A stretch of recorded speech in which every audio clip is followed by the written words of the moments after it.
ॐ अज्ञानतिमिरान्धस्य ज्ञानाञ्जनशलाकया चक्षुरुन्मीलितं येन तस्मै श्रीगुरुवे नमः। जय श्री कृष्ण चैतन्य प्रभो नित्यानंद श्री अद्वैत गदाधर श्रीवासादि गौर भक्तवृंद।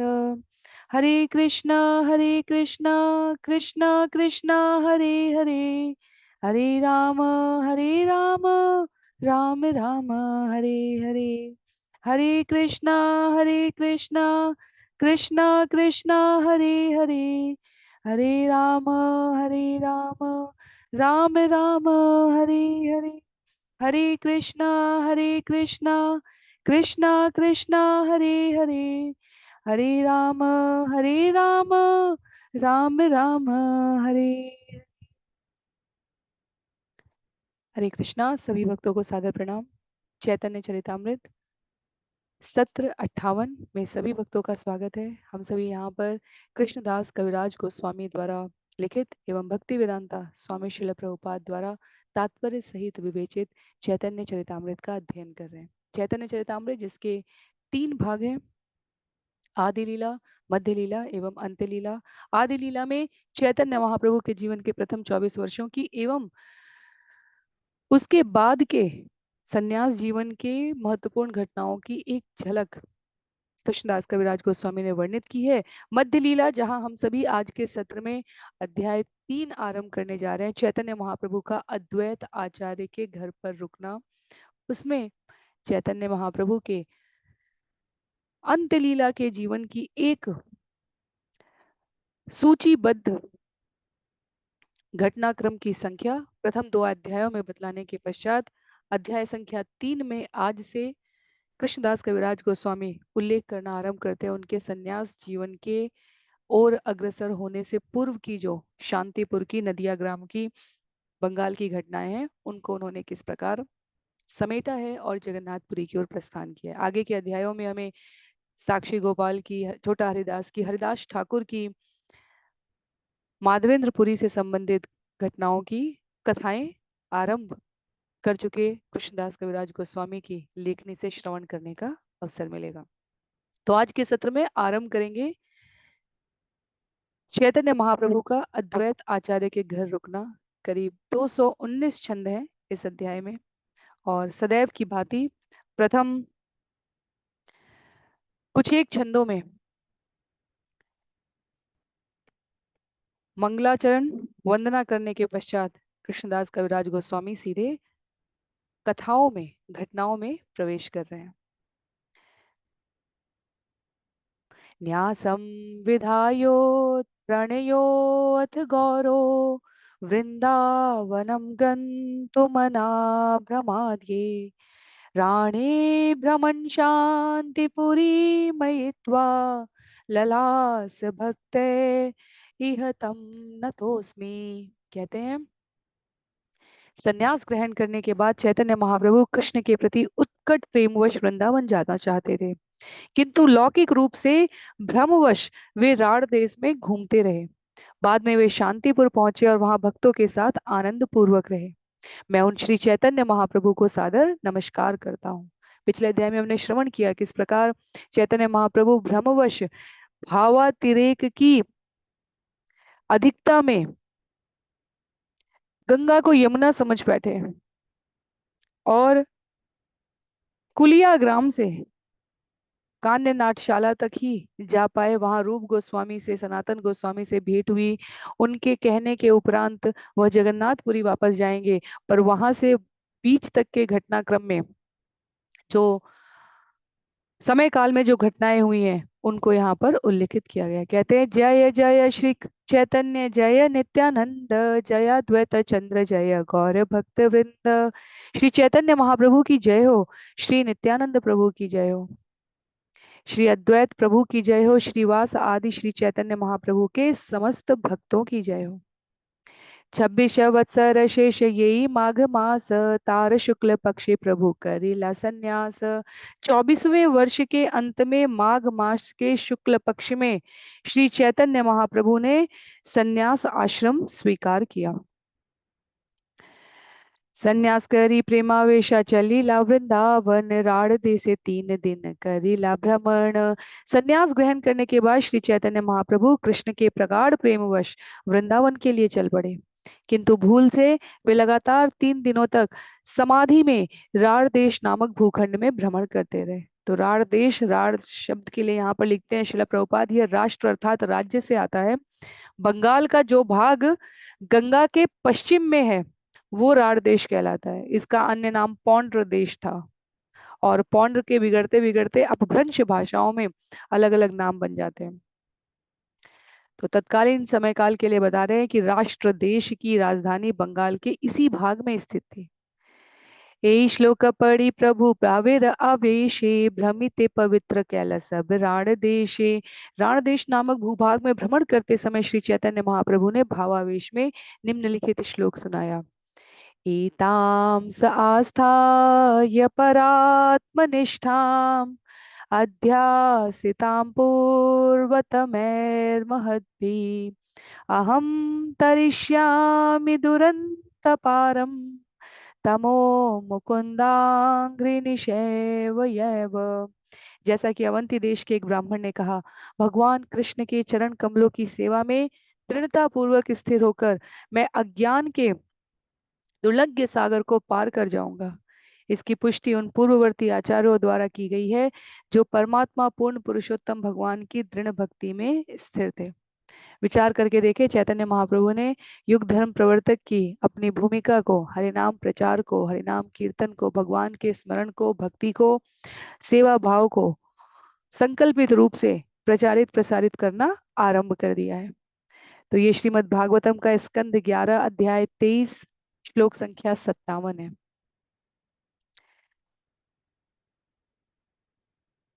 श्रील भक्ति सिद्धांत सरस्वती ठाकुर का कहना है, भक्ति में जिन 64 वस्तुओं की आवश्यकता होती है, संन्यास के चिन्हों को स्वीकार करना उनमें एक नियम के रूप में आता है। क्योंकि संन्यास स्वीकार करने का अर्थ है कि मुख्य कार्य भगवान की सेवा में अपना जीवन एक रूपेण अर्पित कर देना है। केवल वस्त्र बदलने को संन्यास नहीं कहा गया है।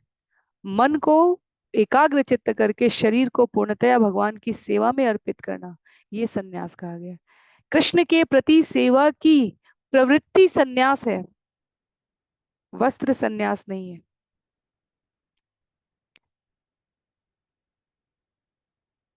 माता सीता के पिता महाराज जनक को वैदेह कहा गया। राजा के रूप में अपनी भूमिका का वहन करने वाले राजा जनक देह से ऊपर की अवस्था में, जहां देह अनित्य है, नश्वर है, इसका पूर्णतया भान होते हुए पूर्णतया भगवान की सेवा में अर्पित रखने वाला, और इसलिए राजा होते हुए भी उन्हें वैदेह कहा गया। तो यहाँ पर कृष्णदास कविराज गोस्वामी संकेत कर रहे हैं कि चैतन्य महाप्रभु श्रीमद् भागवतम के इस श्लोक के द्वारा मनुष्य जीवन की एकमात्र औचित्य मुकुंद की सेवा करने को भक्त स्वरूप में स्मरण कर रहे हैं, और अपने इस स्वरूप के माध्यम से अन्यों को विचार करने के लिए प्रेरित कर रहे हैं। अपनी वाणी, अपनी इंद्रिय और अपने मन सभी को नियंत्रित करके जीवों को इस एक मार्ग का पालन करना चाहिए। कहते हैं आगे कृष्णदास कविराज गोस्वामी, प्रभु कहे साधु एई भिक्षुर वचन, मुकुंद सेवन व्रत कैला निर्धारण। श्री चैतन्य महाप्रभु ने इस श्लोक के तात्पर्य का अनुमोदन भिक्षुक भक्त द्वारा भगवान मुकुंद की सेवा में लगने के संकल्प के कारण किया। उन्होंने इस श्लोक को अपनी सहमति दे दी, जिससे सूचित होता है कि यह श्लोक अत्युत्तम है। अर्थात जीव के रूप में वस्त्र संन्यास के है या नहीं है, यह कम महत्व का है। इसके सापेक्षिक भगवान की सेवा में, भगवान के चरणों में, भगवान के नाम रूप गुण लीला श्रवण पठन गायन कीर्तन और प्रचार में हम कितने अनुरक्त हैं। परात्मा निष्ठा मात्र वेश धारण, मुकुंद सेवाय है संसार तारण। संन्यास स्वीकार करने का वास्तविक प्रयोजन मुकुंद की सेवा में अपने आप को अर्पित करना है, समर्पित कर देना है। मुकुंद की सेवा करने से मनुष्य अवश्य ही भवबंधन से मुक्त हो सकता है। तो श्रील भक्ति विनोद ठाकुर जी के संदर्भ को प्रस्तुत करते हुए यहाँ पर श्रील प्रभुपाद कह रहे हैं, चैतन्य महाप्रभु ने संन्यास स्वीकार किया है और अवंतीपुरी के भिक्षु द्वारा मुकुंद की सेवा की संकल्प की, जो भागवतम में वर्णित है, उसकी संस्तुति की है। तो उन वचनों को धारण करके मुकुंद की सेवा के संकल्प के कारण को स्वीकार करते हुए चैतन्य महाप्रभु शिक्षा दे रहे हैं कि संन्यास आश्रम वेश पर नहीं अपितु मुकुंद की सेवा के संकल्प पर निर्भर करता है। वेश निश्चित रूप से भौतिक शिष्टाचार के लिए सहायक है, पर परात्म निष्ठा का संकल्प यह श्रेयस्कर है। सेई वैश कैला एबे वृंदावन गिया, कृष्ण निशे वर्ण करी निर्भेत वसिया। संन्यास स्वीकार करने के बाद श्री चैतन्य महाप्रभु ने वृंदावन जाने और वहां एकांत में पूर्ण मनोयोग से केवल मुकुंद की सेवा में लग जाने का निश्चय किया। तो ये भगवान का संकल्प है। एतबली चले प्रभु प्रेमोन्मादेर चिन्ह, दिग्विदिक ज्ञान नाही कि बारात्रि दीन। जब श्री चैतन्य महाप्रभु वृंदावन के रास्ते में थे, तब उनमें प्रेमोन्माद के सारे लक्षण प्रकट होने लगे। उन्हें इसका ज्ञान नहीं रहा कि वे किस दिशा में जा रहे हैं, अथवा यह दिन है या रात है। नित्यानंद आचार्य रत्न मुकुंद तीन जन, प्रभु पाछे पाछे तीने करे न गमन। जब श्री चैतन्य महाप्रभु वृंदावन की ओर जा रहे थे, तब नित्यानंद प्रभु, चंद्रशेखर तथा मुकुंद प्रभु उनके पीछे पीछे चल रहे थे। यही यही प्रभु देखे से ही लोक, प्रेमावेशे हरि भले खंडे दुख शोक। जब श्री चैतन्य महाप्रभु राण देश से होकर जा रहे थे, तो जो भी उन्हें देखता वह भावावेश में हरि हरि कह उठता। जो ही वे महाप्रभु के साथ कीर्तन करते, त्यों ही उनके सारे सांसारिक दुख विनष्ट हो जाते थे। गोप बालक सब प्रभु के देखिया, हरि हरि बलि डाके उच्च करिया। श्री चैतन्य महाप्रभु को जाते देखकर सारे ग्वाल बाल उनके साथ चलने लगे और उच्च स्वर में हरि हरि पुकारने लगे। सुनीत सबार निकट गैला गौर हरि, बल बल बले सबा शिरे हस्तधारी। जब श्री चैतन्य महाप्रभु ने सभी ग्वाल बालों को हरि हरि उच्चारण करते सुना, तो वे अत्यधिक प्रसन्न हुए। वे उनके पास गए, उनके सिर पर हाथ रखा और उनसे बोले, इसी तरह कीर्तन करते रहो। क्या सौभाग्य है उन बच्चों का जिनके सिर पर गौर हरि ने अपने हाथ रखे हैं। तासबार स्तुति करे तोमरा भाग्यवान, कृपा कृतार्थ करी ले मोरे सुनाज्ञा हरि नाम। इस तरह श्री चैतन्य महाप्रभु ने उन सबको यह कहते हुए आशीर्वाद दिया कि वे सभी भाग्यवान हैं। उन्होंने इस तरह उनकी प्रशंसा की, और चूंकि उन लोगों ने पवित्र हरिनाम कीर्तन किया था, इसलिए महाप्रभु ने अपने आप को कृतार्थ समझा। गुप्तेता सभा के आने ठाकुर नित्यानंद, शिखाइला सभा कार्य करिया प्रबंध। सारे बालकों को एकांत में बुलाकर और एक तर्कपूर्ण कहानी बतलाते हुए नित्यानंद प्रभु ने उन सबको इस प्रकार सूचना दी। वृंदावन पथ प्रभु पूछे न तो मारे, गंगा तीर पथ तबे दिखाई है तारे। यदि श्री चैतन्य महाप्रभु तुम लोगों से वृंदावन का रास्ता पूछे, तो उन्हें गंगा नदी के किनारे का रास्ता दिखला देना। तो ये वो भूमिका है, प्रस्तुति है, जिसकी भूमिका हमने पूर्ववर्ती अध्याय में श्रवण की है, कि भगवान के भाव की अतिरेकता देखकर नित्यानंद प्रभु ने कहा कि जब भगवान रास्ता पूछे, तो गंगा नदी के किनारे का रास्ता दिखा देना। और उसका उद्देश्य क्या है, आगे वह भी स्पष्ट किया जाएगा अभी। तभी प्रभु पूछी लेना सुन शिशु गण, कहाँ देखी कौन पथे याब वृंदावन। शिशु सब गंगा तीर पथ दिखाइला, शेई पथे आवेश प्रभु गमन करीला। जब श्री चैतन्य महाप्रभु ने ग्वाल बालों से वृंदावन का रास्ता पूछा, तो उन बालकों ने गंगा के किनारे वाला रास्ता बतला दिया, और महाप्रभु भावावेश में उसी रास्ते चल पड़े।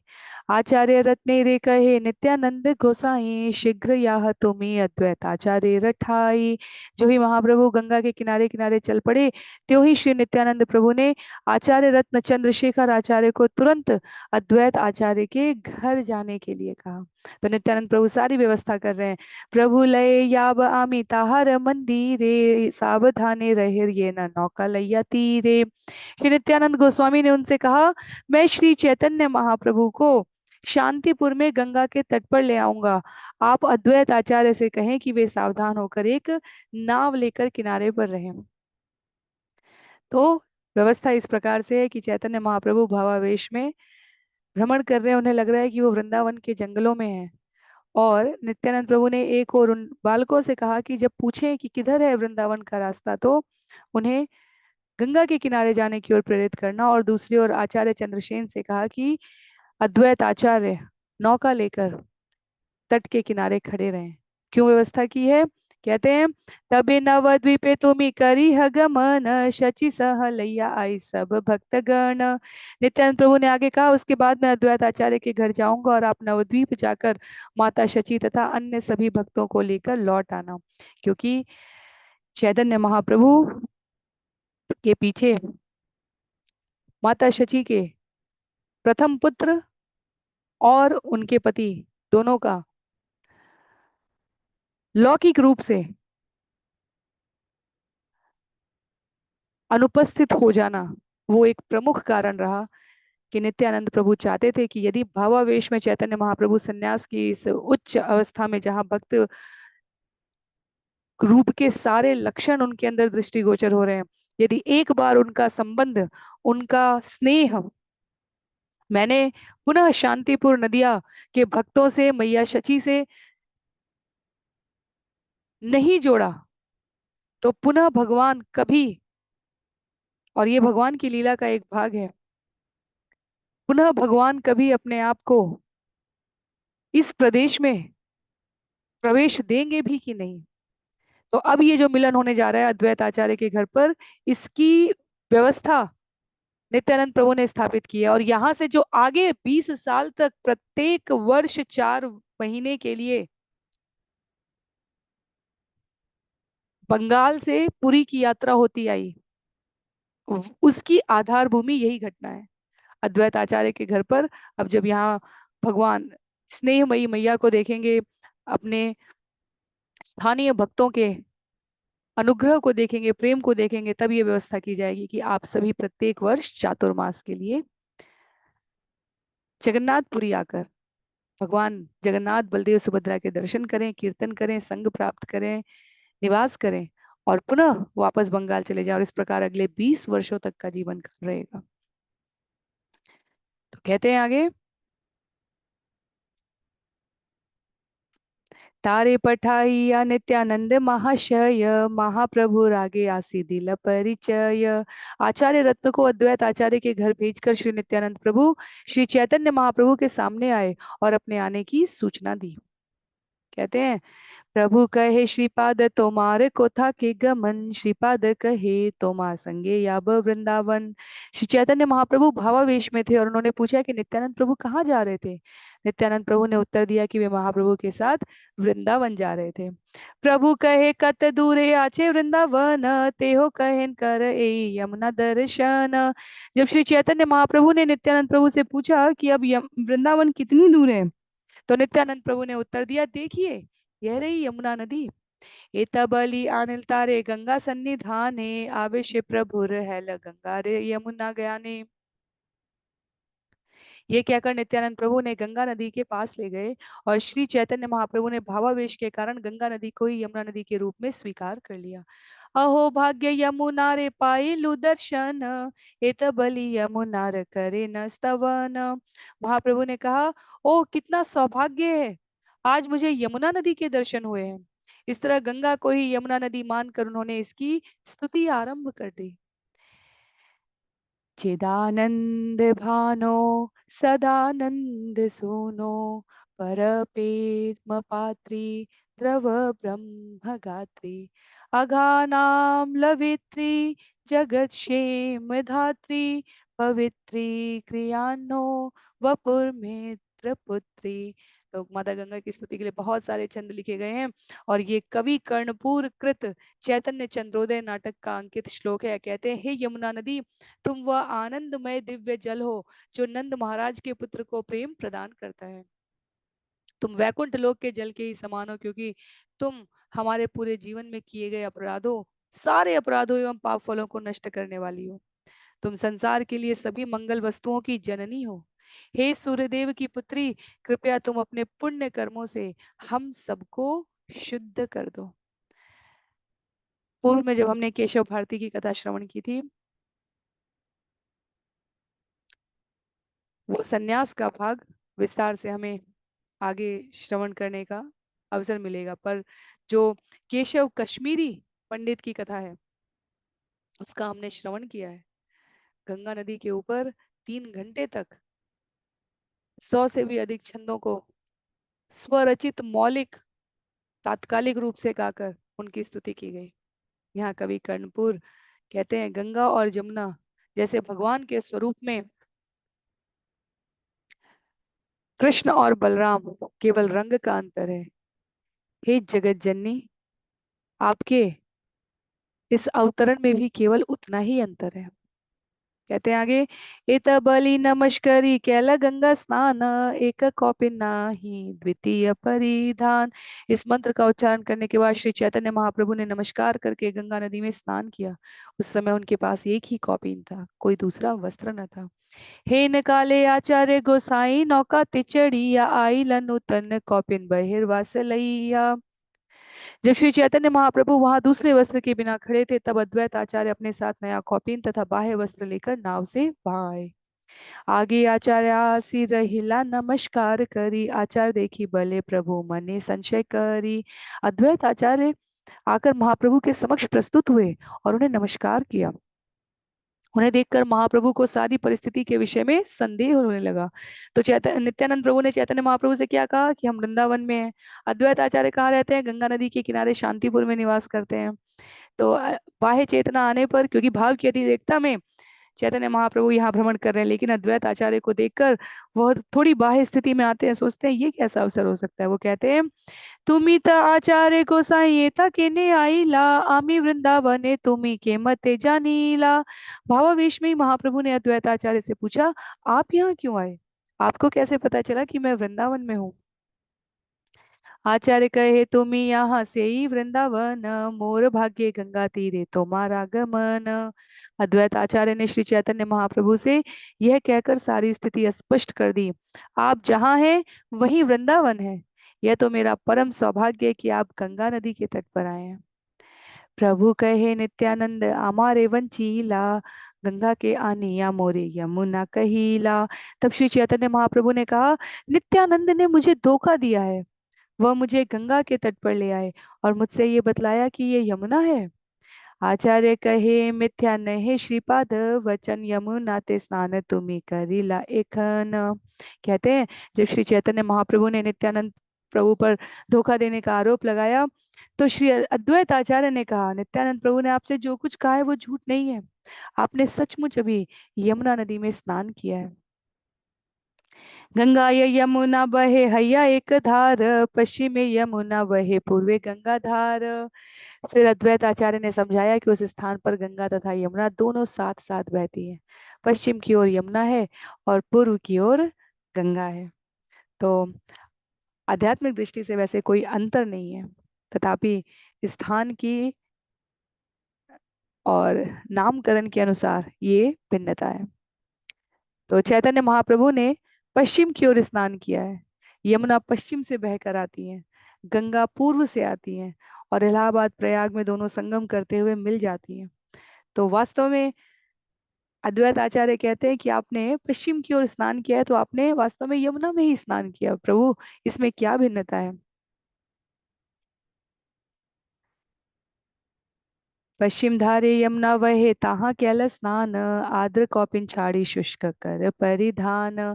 फिर अद्वैत आचार्य ने प्रार्थना की, यमुना नदी में स्नान करने के कारण चैतन्य महाप्रभु का कौपिन गीला हो गया थे, उन्हें अपना कौपिन बदलकर सूखा वस्त्र पहन लेना चाहिए। प्रेमावेशे 3 दिन आच उपवास, आजी मोर घरे भिक्षा चल मोर वास। अद्वैत आचार्य ने कहा, कृष्ण प्रेम के भावावेश में आप 3 दिन से अनवरत उपवास करते आ रहे हैं, अतएव मैं आपको अपने घर पर भिक्षा ग्रहण करने के लिए आमंत्रित करता हूँ। आप मेरे साथ मेरे घर चलें। एक मुष्टि अन्न मुई करी आछो पाक, सुखा रुखा व्यंजन कैलू सूप आर शाक। कहते हैं अद्वैत आचार्य, मैंने अपने घर में मुट्ठी भर चावल पकाया है, तरकारियां भी अत्यंत सादी हैं, कोई विलास प्रिय व्यंजन नहीं है, केवल थोड़ा सूप और शाक है।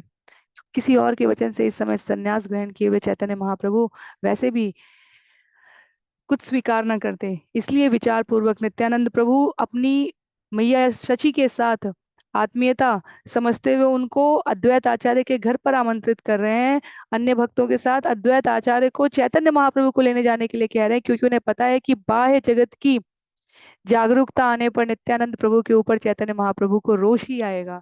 लेकिन नित्यानंद प्रभु सच्चे हितैषी हैं, भगवान के परम सेवक हैं। अध्याय 5 में जब हमने बलराम जी के बारे में, नित्यानंद प्रभु के बारे में श्रवण किया, तब वहां हमने जाना है कि किस प्रकार भगवान की पादुकाएं, भगवान का छत्र, भगवान की शैया, भगवान का आसन, सब कुछ नित्यानंद प्रभु है। वो स्थान प्रदान करते हैं, वो भगवान की अंतरंगा शक्ति के प्रकार संवित तत्व में आते हैं। तो भेजते हैं अद्वैत आचार्य को। एतबली नौका चढ़िया नील निज घर, पाद प्रक्षालन कैल आनंद अंतर। ये कहकर श्री अद्वैत आचार्य उन्हें नाव में बैठाकर अपने घर ले आए। वहां पर अद्वैत आचार्य ने महाप्रभु के चरण प्रक्षालन किए हैं और इस तरह भीतर भीतर परम आनंदित हुए हैं। तो इस प्रकार ये प्रथम 40 छंदों में भगवान नित्यानंद द्वारा चैतन्य महाप्रभु को दिशा भ्रम कराकर शांतिपुर लाने की कथा का वर्णन है। जिसे चैतन्य महाप्रभु ने वृंदावन जाने का मार्ग समझा, वो वास्तव में शांतिपुर का मार्ग निकला। अब 41 से लेकर 78 तक हम जो श्रवण करने जा रहे हैं, वो अद्वैत आचार्य के घर पर जो भोजन व्यंजन की तैयारियां की गई हैं, जो भगवान के भक्त उनसे मिलने के लिए आए हैं, बचपन के मित्र, सखा, मुकुंद इत्यादि, उन सभी को भगवान के स्वरूप का दर्शन करने का अवसर प्राप्त होगा। और चैतन्य महाप्रभु भी अपने ऐश्वर्य रूप का यहाँ दर्शन कराएंगे। चैतन्य महाप्रभु को अद्वैत आचार्य कह कर ला रहे हैं कि रूखा सूखा है, पर व्यंजनों की भव्यता क्योंकि माता शची ने पकाया है, और अद्वैत आचार्य की पत्नी घर में सीता ठकुरानी है, तो व्यंजन रूखे सूखे तो हो ही नहीं सकते थे। तो उन सब का यहाँ उल्लेख है। अगले 41 से लेकर 78 तक छंदों में कह रहे हैं, प्रथमे पाक करियाचे नाचा, प्रथमे पाक करियाचे न आचार्याणी, विष्णु समर्पण कैला आचार्य आपानी। सर्वप्रथम अद्वैत आचार्य की पत्नी ने सारे पकवान बनाए, तत्पश्चात स्वयं श्री अद्वैत आचार्य ने हर वस्तु भगवान विष्णु को अर्पित की है। तो गृहस्थ जीवन का जो संबंध है, पति पत्नी भगवान श्री कृष्ण को केंद्र में रख कर अपने जीवन के सभी कार्यों को किस प्रकार क्रियान्वित करते हैं। कहते हैं श्रील प्रभुपाद, वैदिक नियम के अनुसार गृहस्थ के घर में कोई ना कोई अतिथि सदैव रहना चाहिए। और अपने स्वयं के बचपन का स्मरण करा रहे हैं कि मेरे पिता के घर प्रतिदिन कम से कम 4 अतिथि थी, प्रतिदिन आया करते थे। अधिक आय भी नहीं थी पिता की, लेकिन जितनी में प्रसन्नता पूर्वक अतिथियों की सेवा की जा सके, वह सब अवसर का लाभ मेरे पिता ने उठाया है। तो हमने श्रीमद् भागवतम में श्रवण किया था, गृहस्थ जीवन में जो आदर्श व्यवस्था की गई है, उसमें वैदिक संस्कृति, सभ्यता, नियमों का पालन होता है। जो केवल स्वयं के लिए जी रहा होता है गृहस्थ जीवन में, वह गृहमेधी कहला रहा होता है। तो वो सारे सिद्धांत कहते हैं, तीन तीन ठाई भोग बड़ाइल सम करी, कृष्णेर भोग बड़ाइल धातु पात्रोपरी। कह रहे हैं सारे पकाए गए भोग के 3 बराबर भाग किए गए, एक भाग भगवान कृष्ण को अर्पित करने के लिए धातु की थाली पर परोसा गया है। बड़ा इला शब्द का अर्थ यहाँ बंगाल, क्योंकि बंगाली भाषा का प्रयोग है, उसका बतलाते हुए अर्थ स्पष्ट करते हुए कह रहे हैं श्रील प्रभुपाद कि बड़ाइल का अर्थ है बड़ा, बढ़ा हुआ। जब प्रस्तुत भोजन में से एक अंश निकाल दिया जाता है तो वो वास्तव में घट जाता है, पर बंगाल में इसे बड़ा इला, बड़ा हुआ कहने का प्रचलन है। तो कृष्ण के लिए भोजन प्रस्तुत किए जाने का अर्थ है कि अब वो मात्रा बढ़ गई है, घटी नहीं है। और इस प्रकार कृष्ण तथा वैष्णवों को भोजन अर्पित करने का विधान है। बत्तीसा आठिया कला रांगटिया पाते, दुई ठाई भोग बाड़ाइला भाल मते। बहुत ही रोचक वर्णन है, और प्रथम बार जब इसका श्रवण और पठन किया था, व्यक्तिगत रूप से मुझे भी बहुत आश्चर्य हुआ था। इतनी बारीक, आगे कई स्थानों पर भगवान को जहां जहां भक्तों ने भोजन कराया है, कई बारीक सूचनाएं हैं उसमें, प्रस्तुत करने की विधियां हैं, भोजन के प्रकार हैं, और बंगाली भोजन की समृद्धता का यहाँ विशेष रूप से प्रदर्शन भी है। कहते हैं बत्तीसा आठिया कला रांगटिया पाते, दुई ठाई भोगे बड़ाई लभाल माते। तीन भागों में से एक भाग धातु की थाली पर रखा गया था और शेष दो भाग केले के पत्तों पर। ये पत्तियां बीच में से विभाजित नहीं थी और ऐसे केले के वृक्ष से ली गई थी जिसमें कम से कम 32 केले के गुच्छे लगे थे। इन दोनों पत्तों में निम्नलिखित व्यंजन सुंदर ढंग से भर कर रखे गए थे। तो बताया जा रहा है, मध्य पीत घृत सिक्त शाल्य नेर स्तूप चारिधि के व्यंजन डोंगा आर मुद्ग सूप। प्रवीणता से पके चावल का ढेर अत्यंत सुंदर दाने वाला था और बीच में गाय के दूध से बनाया गया पीले रंग का घी था। चावल के ढेर के चारों ओर केले के पेड़ों की छाल से बने पात्र थे जिनमें तरह तरह की तरकारियां तथा मूंग की दाल थी। साद्रक वास्तुक शाक विविध प्रकार पटोला कुष्मांड बड़ी मान कछु आर। पकी तरकारियों में पटोला सीताफल मान कछु था तथा अदरक के टुकड़ों और विभिन्न प्रकार की पालक से बना सलाद था। चई मरिच सुक्त दिया सब फल मूले अमृत निंदक पंचविध तिक्त झाले। कहते हैं आगे, सभी प्रकार की तरकारियों के साथ सुक्त करेला मिला था जो अमृत के स्वाद को मात करने वाला था। कड़वे तथा चरपरे सुक्त 5 प्रकार के थे। कोमल निम्ब पत्र सह भाजा वाता की पटोल फूल बड़ी भाजा कुष्मांड मान चा की। विविध तरकारियों में नीम की ताजा मुलायम पत्तियों को बैंगन के साथ तला गया था। पटोल फल को फुलबड़ी दाल से बनाया गया एक व्यंजन जिसे पहले मसला जाता है और फिर सुखाया जाता है के साथ तला गया था। कुष्मांड मानचाकी नामक व्यंजन भी था। जब भगवान की भोग आरती राजभोग आरती गाई जाती है तो उसमें भी अनेकों प्रकार के व्यंजनों के इस प्रकार बंगाली नाम है। जब हम श्रीमद् भागवतम श्रवण करते हैं तो हमें पशुओं के, पक्षियों के, फलों के, पत्तियों के, पेड़ों के, खाद्य प्रकार के व्यंजनों के संस्कृत नाम पता चलते हैं। चैतन्य चरितामृत श्रवण करते करते हमें इनके बंगाली नाम भी पता चलेंगे। तो शिल प्रभुपाद के लिखते हैं यहाँ पर कि पाक शास्त्र के संपादकों से प्रार्थना है कि वे कृष्ण श्रील कविराज गोस्वामी द्वारा वर्णन किए गए इन सारे व्यंजनों को अपनी पुस्तक में शामिल कर ले। नारिकेल शस्य शाना शर्करा मधुर मोचा घंट दुग्ध कुष्मांड सकल प्रचुर। नारियल के गूदे, दही तथा मिश्री से बना व्यंजन अत्यंत मीठा था। दूध में पकाए गए सीताफल और केले के फूलों की सब्जी प्रचुर मात्रा में थी। मधुर अम्ल बड़ा अम्लादि 5 6 यह सकल व्यंजन कैल लोके यतः यह। मीठी तथा खट्टी चटनी में तैयार की गई छोटी टिक्कियां और 5 6 तरह के खट्टे व्यंजन थे। सारी तरकारियां इतनी बनाई गई थी कि वहां पर उपस्थित सारे लोग प्रसाद रूप में ग्रहण कर सके। मोदक बड़ा, कला बड़ा, माश बड़ा मिष्ट, शीर पुली नारिकेल यत पिठा इष्ट। मूंग की दाल के नर्म बड़े, पके केले से बने नर्म बड़े, उड़द की दाल से बने नर्म बड़े, तरह तरह की मिठाइयाँ, शीर पुली चावल के बड़े, खीर के साथ नारियल से बना व्यंजन तथा सभी प्रकार के बड़े थे। क्यों इन व्यंजनों का उल्लेख किया जा रहा है ये भी हमें श्रवण करने का लाभ मिलेगा। बत्तीसा आठिया कला डोंगा बड़ बड़ चले हाले नाही डोंगा अति बड़ दड़। सारी तरकारियां केले के ऐसे वृक्षों के पत्तों से बने दोनों में परोसी गई थी जिनमें कम से कम केले के 32 गुच्छे लगे थे। ये दोनों काफी मजबूत और बड़े थे और इधर उधर हिलने डुलने वाले नहीं थे, ना ही ये तिरछे होने वाले थे। पंचाशे पंचाशे डोंगा व्यंजने पुरिया तीन भोगे राशे आशे राखी धरिया।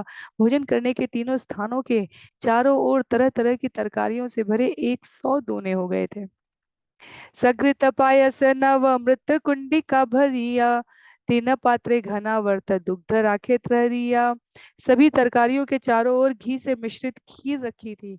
इसे नए मिट्टी के बर्तनों में रखा गया था। अच्छी तरह से गाढ़े उबले दूध से भरे मिट्टी के बर्तन तीनों स्थानों पर रखे गए थे।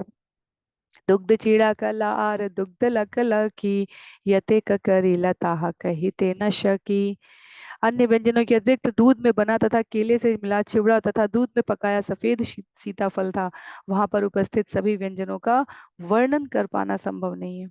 दुई पाशे धरिल सब अमृत कुंडी का भरी चापा कला दधी संदेश कही ते न पारी।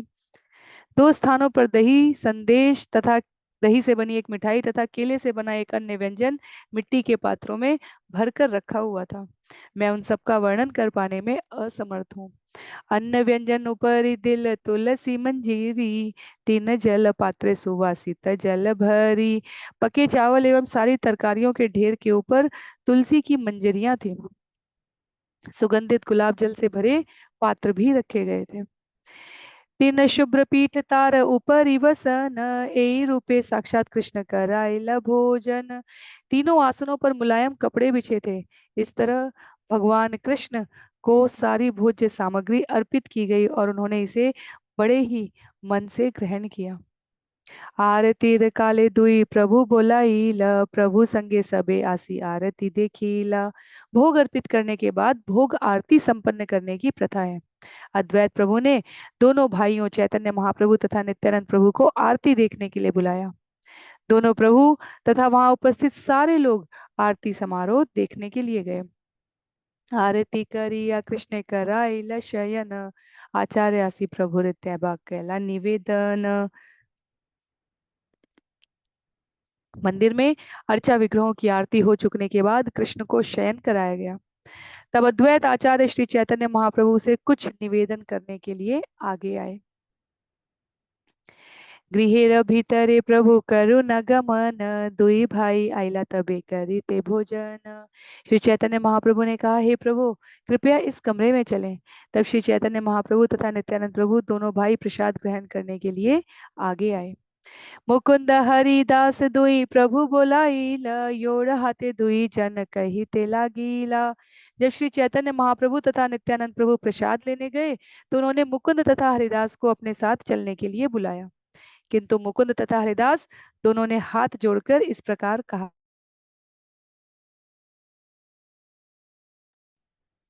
क्या कहा?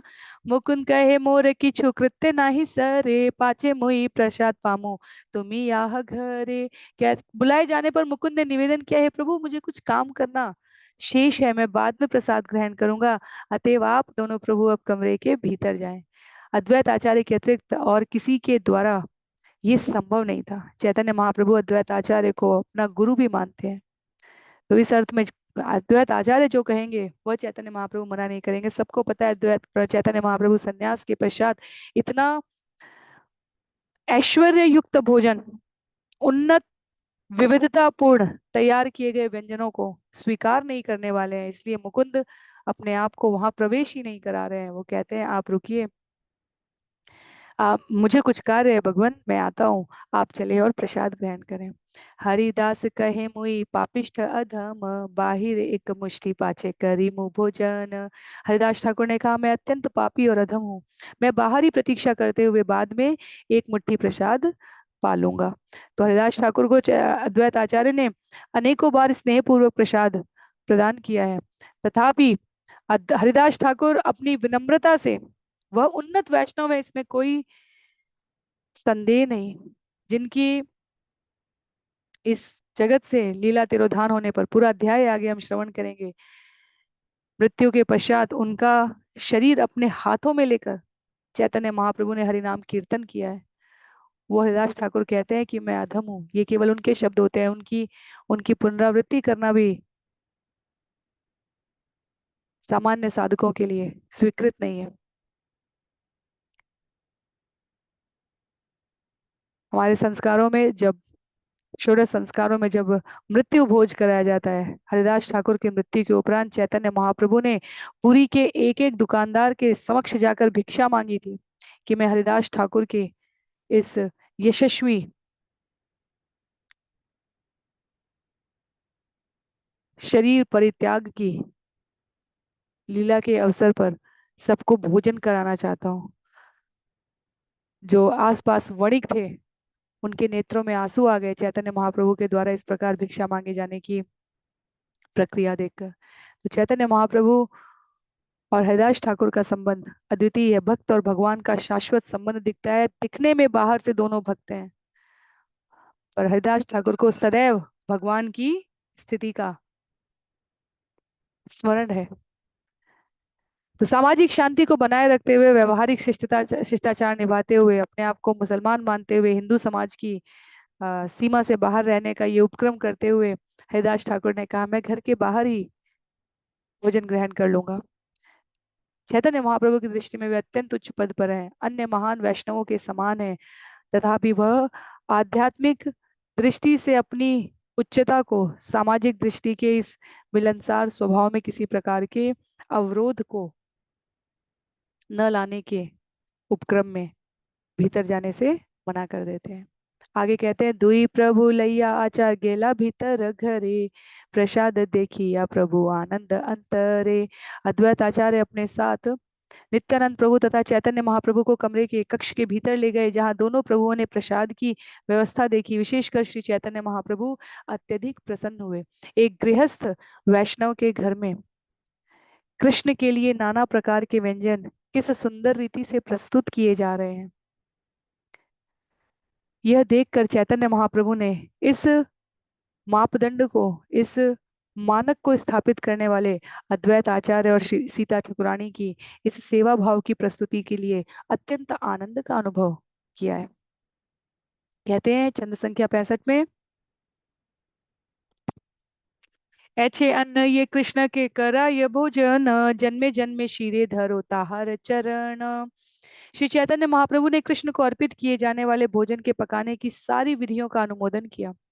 वे इतने प्रसन्न हुए कि उन्होंने कहा, मैं हृदय से कहता हूँ, जो कोई कृष्ण को इतना अच्छा भोजन अर्पित कर सकता है, उसके चरणों को मैं जन्म जन्मांतर अपने मस्तक पर धारण करने को प्रस्तुत हूँ। प्रभु जाने तीन भोग कृष्ण नैवेद्य, आचार्य मन कथा नहीं प्रभु वैद्य। जब श्री चैतन्य महाप्रभु कमरे में प्रविष्ट हुए तो उन्होंने भोजन के 3 भाग देखे और ये समझा कि ये तीनों कृष्ण के लिए है, किंतु वे अद्वैत आचार्य के मनोभावों को नहीं समझ पाए। तो चैतन्य महाप्रभु ने तो यह समझा कि यह दर्शन कराने के लिए कि भगवान को ये भोग अर्पित किए हैं। पर भक्ति सिद्धांत सरस्वती ठाकुर के उद्धरण को स्पष्ट करते हुए श्रील प्रभुपाद यहाँ लिखते हैं कि वास्तव में जो धातु की थाली में प्रस्तुत था अद्वैत आचार्य के द्वारा भगवान श्री कृष्ण को, वह विग्रह के लिए था, पर जो 2 भाग केले के पत्तों पर परोसे गए थे, बड़े बड़े भाग थे, वे वो नित्यानंद प्रभु और चैतन्य महाप्रभु के थे। तो चैतन्य महाप्रभु को अद्वैत आचार्य ने इतने उन्नत और इतने वृहद स्तर के व्यंजनों की श्रृंखला का उल्लेख गंगा नदी के तट पर नहीं कहा था, उन्होंने तो कहा था रूखा सूखा प्रसाद पा लीजिएगा। प्रभु भले वैसती ने करी भोजन, आचार्य कहे आमी करीब परिवेशन। श्री चैतन्य महाप्रभु ने कहा चलो इन तीनों स्थानों में बैठकर हम प्रसाद ग्रहण करें, किंतु अद्वैत आचार्य ने कहा मैं प्रसाद का वितरण करूंगा। कोन स्थाने वशिवान आन दुई पात, अल्प करी आनीता है देह व्यंजन भात। चैतन्य महाप्रभु ने सोचा कि तीनों थालियां वितरण करने के लिए हैं, अतः उन्होंने यह कहते हुए और 2 केले के पत्ते मांगे, हमें थोड़ी तरकारी और चावल दे दे। आचार्य कहे वैसे दोहे पिंडी र ऊपरे, एत बलि हाथे धरी वसाई ल दोहरे। अद्वैत आचार्य ने कहा आप कृपया इन आसनों पर बैठें। उन्होंने इन दोनों के हाथ पकड़कर उन्हें बैठाया। प्रभु कहे सन्यासी भक्ष नहे उपकरण, यहाँ खैले कैचे है यह इंद्रिय वारण। श्री चैतन्य महाप्रभु ने कहा सन्यासी के लिए इतने तरह के व्यंजन ग्रहण करना उचित नहीं है। यदि वह ऐसा करता है तो फिर वह अपनी इंद्रियों को किस तरह वश में रख सकता है।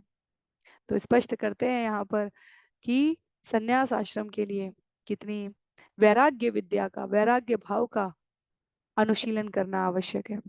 बाद में जब रघुनाथ दास गोस्वामी के संग भगवान का संवाद होगा तब भी वे यही कहेंगे कि भौतिक विषयों की अधिक चर्चा ना करें, अधिक स्वादिष्ट व्यंजन ना उपभोग करें और अच्छे वस्त्र न पहने। सन्यासियों के लिए ये बातें वर्जित है। भक्त तो वास्तव में किसी भी आश्रम में हो वो ऐसी कोई वस्तु ग्रहण नहीं करता जो पहले कृष्ण को अर्पित ना की गई हो। कृष्ण को जो भी अच्छे व्यंजन अर्पित किए जाएं उसके उपरांत वो गृहस्थों में वितरित किए जाने चाहिए। तो भगवान कह रहे हैं कि सन्यासी के लिए ये सब कुछ नहीं है, आप अलग से 2 पत्ते मंगाइए, थोड़ी तरकारी और चावल हम स्वीकार कर लेंगे। तब कहते हैं अद्वैत आचार्य, आचार्य कहे छाड़ तुम्ही आपनार चूरी, आमी सब जानी तोमार सन्यासेर भारी भूरी। जब श्री चैतन्य महाप्रभु ने पहले से परोसे हुए उस भोजन को ग्रहण नहीं किया तो अद्वैत आचार्य ने कहा कृपया अपना छल त्यागिए, मैं जानता हूं कि आप कौन हैं और मैं आपके द्वारा सन्यास लेने के रहस्य को भी जानता हूँ। भोजन करह षाढ़ वचन चातुरी, प्रभु कहे इत अन्न खाई ते न पारी। अद्वैत आचार्य ने श्री चैतन्य महाप्रभु से प्रार्थना की कि वे वाक चातुरी त्याग कर भोजन ग्रहण करें। इस पर महाप्रभु ने उत्तर दिया, मैं सचमुच इतना भोजन नहीं खा सकता। आचार बले कपटे करह आहार, यदि खाइते ना पार पाते रही बेकार। तब अद्वैत आचार्य ने महाप्रभु से अनुरोध किया कि वे बहाना छोड़कर प्रसाद ग्रहण करें। यदि वे पूरा नहीं खा सकते तो शेष भाग थाली पर पड़ा रहने दें। प्रभु बले तन नारी बखाई ते, सन्यासी धर्म नहे उच्चिष्ट राखी ते। श्री चैतन्य महाप्रभु ने कहा, मैं इतना भोजन नहीं खा सकूंगा और ये सन्यासी का धर्म नहीं है कि वह जूठन छोड़े। तो वह अपनी सामाजिक मान्यता का यहाँ पर वास्ता देकर अद्वैत आचार्य से कहते हैं कि कृपया आप विचार करें। आचार्य कहते हैं, आचार्य भले नीलांचले खाओ चौयन भार, एक बारे अन्न खाओ शत शत भार। इस संदर्भ में श्री अद्वैत आचार्य ने चैतन्य महाप्रभु द्वारा जगन्नाथपुरी में भोजन करने का उदाहरण दिया। भगवान जगन्नाथ और श्री चैतन्य महाप्रभु अभिन्न हैं। अद्वैत आचार्य ने बताया कि जगन्नाथपुरी में श्री चैतन्य महाप्रभु प्रतिदिन 54 बार खाते हैं और हर बार वे भोग के सैकड़ों पात्र ग्रहण करते हैं। अर्थात अद्वैत आचार्य सांकेतिक रूप से स्पष्ट कर रहे हैं महाप्रभु को कि आप में और जगन्नाथ में कोई अंतर नहीं है और आपके स्वरूप के बारे में मैं परिचित हूँ। इतनी बार जगन्नाथपुरी में आपको भोग लग रहा होता है और अनेकों पात्रों में, सैकड़ों पात्रों में आप ग्रहण करते हैं, और आप यहाँ कह रहे हैं एक गृहस्थ के घर में बने हुए भोजन को कि ये आपके लिए बहुत अधिक हो गया। तो अद्वैत आचार्य के पास वो अधिकार है जिसमें वो चैतन्य महाप्रभु को इस प्रकार कह सकते हैं। कहते हैं, तीन जनार भक्ष्य पिंड तोमार एक ग्रास, तार लेखा एक अन्य नहे पंचग्रास। श्री अद्वैत आचार्य ने कहा, 3 जन जितना खाते हैं वह तो आपके एक ग्रास के बराबर भी नहीं है। इस गणना के अनुसार ये खाद्य पदार्थ आपके 5 ग्रास भी नहीं होंगे। मोर भाग्य मोर घरे तोमार आगमन, छाड़ह चातुरी प्रभु करह भोजन। कह रहे हैं अद्वैत आचार्य ने आगे वर्णन किया, मेरा परम सौभाग्य है भगवान कि आप मेरे घर पधारे हैं।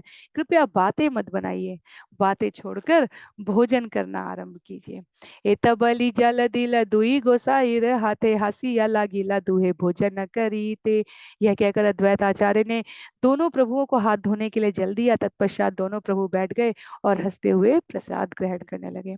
तो स्थान स्थान पर चैतन्य महाप्रभु के संदर्भ में उनके अंतरंग पार्षदों द्वारा इस प्रकार उद्धृत किया जाता रहेगा कि शास्त्र वर्णित भक्त अवतार, ये गौर हरि राधा और कृष्ण का संयुक्त स्वरूप, भगवान श्री कृष्ण पूर्ण पुरुषोत्तम का कलयुग का यह आगमन इन सुंदर लीलाओं से भरा हुआ है। तो अगले सत्र में हम सभी छंद संख्या 79 से आगे श्रवण करने का प्रयास करेंगे। भगवान भोजन करने के लिए बैठे हैं। भगवान को अद्वैत आचार्य के घर में प्रसन्नता पूर्वक हम सभी भोजन करने के लिए इस कथाक्रम के इस स्थल पर यहीं रोकते हुए आगे अगले सत्र में श्रवण करेंगे। सभी को बहुत बहुत आभार। श्रील प्रभुपाद की जय, श्री चैतन्य महाप्रभु की जय, कृष्णदास कविराज गोस्वामी जी की जय, श्री चैतन्य चरितामृत की जय, श्रील गुरुदेव की जय, अनंत कोटि वैष्णव वृंद की जय। हरे कृष्ण।